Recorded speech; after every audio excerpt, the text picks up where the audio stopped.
ኢትዮጵያ ለሁለት ቀናት የጎበኙት የህንዱ ጠቅላይ ሚኒስትር ናሬንድራ ሞዲ በህንድ ታሪክ ረጅም ዓመታት ለማገልገል የመጀመሪያው ጠቅላይ ሚኒስትር ናቸው። ህንድ ከእንግሊዝ ቅኝ አገዛዝ ነፃነቷን ካስመለሰች በኋላ ተወልደው ጠቅላይ ሚኒስትር ለመሆንም ናሬንድራ ሞዲ የመጀመሪያው ሆነዋል። 75ኛ ዓመታቸውን የያዙት ጠቅላይ ሚኒስትር ሞዲ በአብዛኛው ህዝባቸው ዘንድ ተፈርተው ሳይሆን ተወደው የሚከበሩ መሆናቸውን ከሁለት ዓመታት በፊት የተሰበሰበ የህዝብ አስተያየት ይጠቁማል። ለሶስተኛ ጊዜ መመረጣቸውም ደጋፊዎቻቸው ዘርና ሃይማኖት ሳይለዩ በህዝባቸው ዘንድ የመወደዳቸው መረጃ አድርገውታል።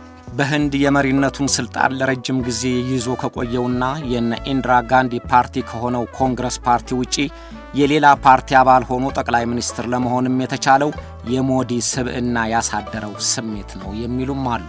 ናሬንድራ ሞዲ በተወለዱበት ገጀራት ወላጆቻቸውንና 5ቱን ወንድምና እህቶቻቸውን ለመርዳት በየባቡር ጣቢያውና በአውቶቡስ ተራ ሻይ የሸጡ ያደጉ ናቸው።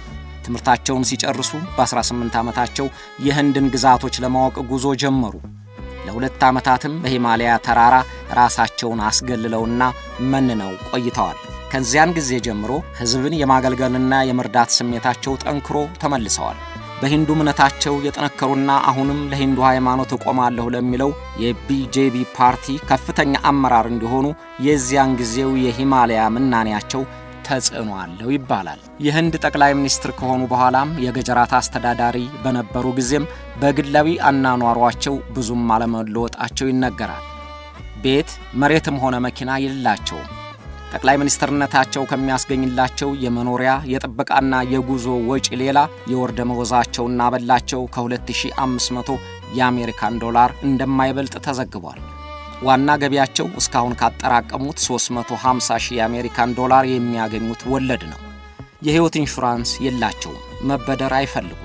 3000 የአሜሪካን ዶላር ከሚገመቱት 4ቱ የወርቅ ቀለበቶቻቸው ውጪ የሚነገር ሀብት የላቸውም ይባላል።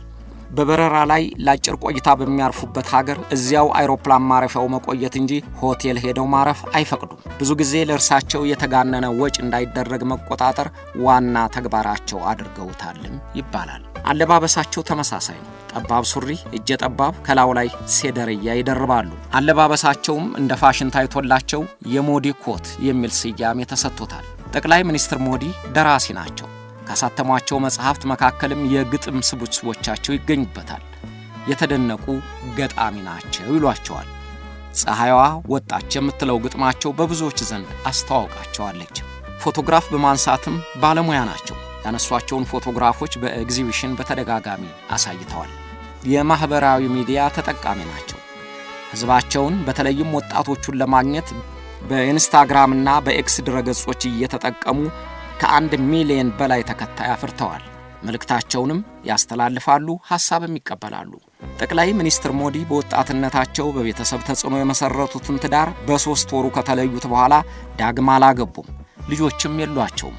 ስለዚህም ተጠይቀው ሲመልሱ የህንዳውያን ልጆች ሁሉ የኔ ልጆች ናቸው ብለው ይመልሳሉ። ሸበቶ ጺማቸውን አንዠርግገው በሀገር ልብሳቸው ደምቀው በሚሄዱባቸው አገሮች ሁሉ የመሪዎችንና የህዝቦችን ስሜት የመሳብ አቅም አላቸው ይሏቸዋል።